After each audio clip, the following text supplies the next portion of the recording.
Halo, perkenalkan nama saya Devita Serliati Hina.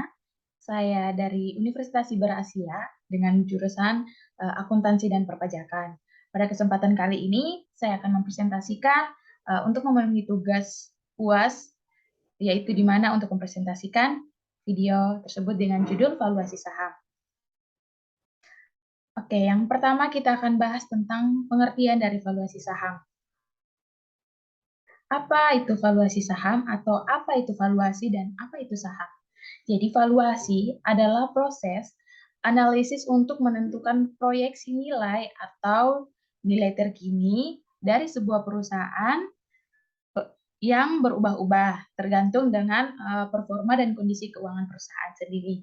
Sedangkan untuk saham dapat diartikan sebagai tanda penyertaan modal seseorang atau pihak atau badan usaha pada suatu perusahaan atau perseroan terbatas. Harga-harga saham memiliki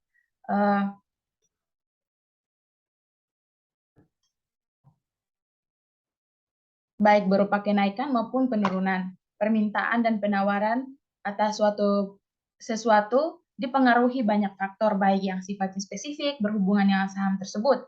Yang kedua adalah valuasi saham sendiri. Apa itu valuasi saham? Yang valuasi saham adalah proses penilaian atau harga suatu saham perusahaan untuk mengetahui harga saham tersebut sesuai atau tidak dengan nilai intrinsiknya. Tujuan dan manfaat dari valuasi saham sendiri, yang pertama, manfaat dari valuasi saham ini bisa dirasakan perusahaan ketika nilainya tinggi. Semua bisa didapatkan dari penilaian akurat dalam pengambilan keputusan. Memungkinkan bagi kita untuk menghitung kekayaan bersih sebuah perusahaan dengan menambah nilai aset, dikurangi liabilities-nya. Sehingga proses ini dapat menentukan nilai aset saham, aset tetap hingga tidak terwujud. Valuasi ini yang berfungsi untuk pengambilan keputusan, misalnya untuk jual beli perusahaan, akuisisi, dan asuransi aset. Kita pun bisa mendapatkan banyak manfaat dengan tujuan yang baik. Yang pertama, sebagai pertimbangan decision maker. Yang kedua, memahami nilai judul perusahaan. Dan yang ketiga, menarik investor untuk penanaman modal dalam perusahaan kita. Indikator dari valuasi saham sendiri adalah yang pertama, nilai intrinsik, harga pasar, artinya saham yang dijual dalam kondisi murah atau undervalued-nya masih layak atau untuk dibelikan maupun dipertahankan jika sudah dimiliki. Yang kedua, harga intrinsik atau harga pasar, artinya saham yang dijual sudah mulai mahal atau overload, sehingga hal yang disarankan kepada investor adalah menjual agar mendapatkan profit.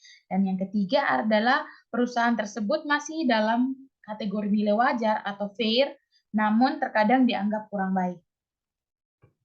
Yang berikutnya kita akan belajar tentang rasio-rasio dalam keuangan valuasi saham. Yang pertama, rasio ini dapat dibandingkan antara instrumen satu dengan yang digunakan untuk melakukan valuasi saham. Yang pertama itu ada price earning ratio.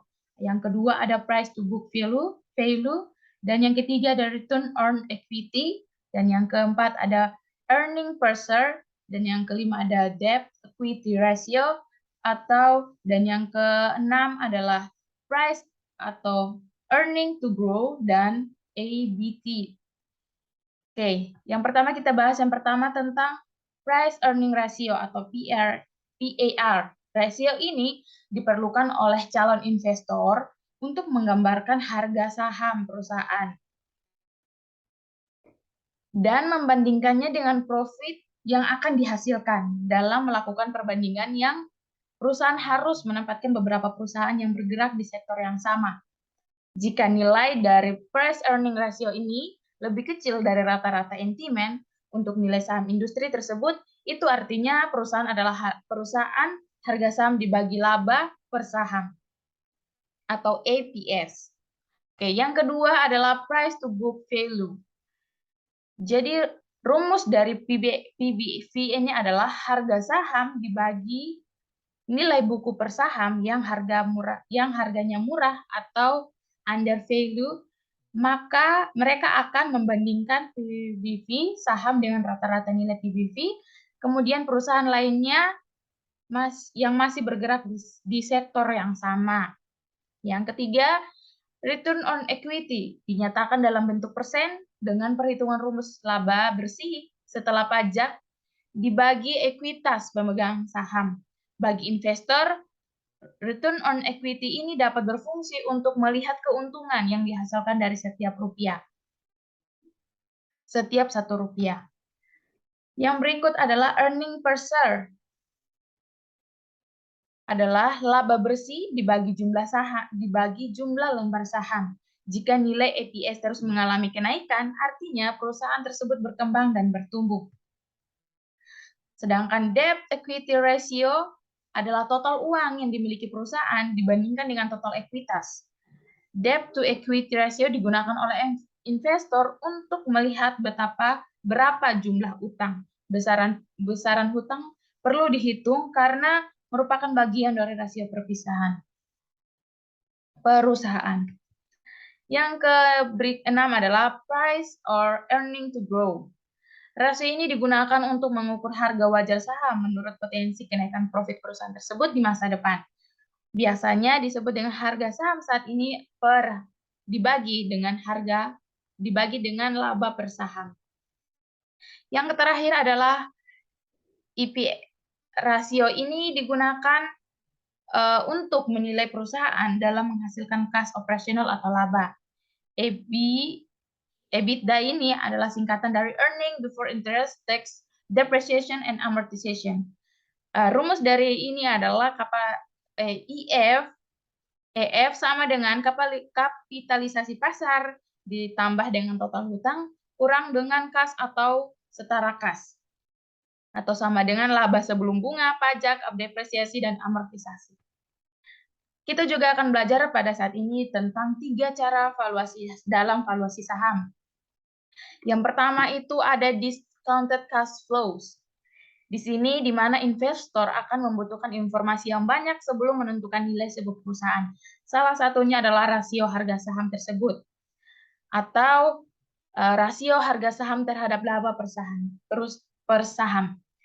Namun investor bisa juga melakukan valuasi saham menggunakan rasio-rasio keuangan penting. Yang kedua ada rasio harga saham terhadap laba per saham, di mana rasio ini menggunakan cara yang praktis untuk mengukur nilai sebuah perusahaan. Dalam metode ini juga harga saham yang dihitung dari laba sesudah pajak. Dan yang ketiga ada alternatif selain rasio, di mana investor rasio terkadang menggunakan metode pengukuran lainnya. Rasio menggunakan indikator yang bagus untuk melakukan valuasi saham. Sekian dari saya, kiranya materi kali ini berfungsi buat teman-teman semua dan dapat juga menjadi tambahan pengetahuan sedikit. Sekian dari saya, jika ada kata yang salah, saya mohon maaf. Terima kasih.